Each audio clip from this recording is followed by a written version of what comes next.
veel mõnda aega tagasi viisakas seltskonnas riigikaitse rahade kantimisest ja raiskamisest ja korruptsioonist ei räägitud. Aga isegi Eesti meedia jaoks see lihtsalt on nii räige hais, mis sellest valdkonnast tuleb, et ei saa lõpuni vaikida. Et kui sul kõik ülemused, kes on Kaitseministeeriumis töötanud, kantslerid, asekantslerid, kõrged Kaitseväe juhatajad,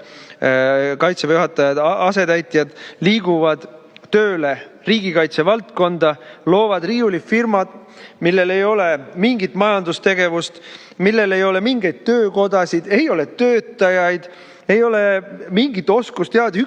Üks inimene on palgal, eks ole, kes põhimõtteliselt telefoni võtab ja võidavad 10 miljoneid, 100 miljoneid hankeid. Hanked on läbi viidud õudsalt, kõiki seaduseid rikutud, kõiki nii-öelda eetikanorme rikutud, huvide konfliktid karjuvad näkku, tehingud iseendaga karjuvad näkku. Ei ole midagi, laseme edasi. Slava,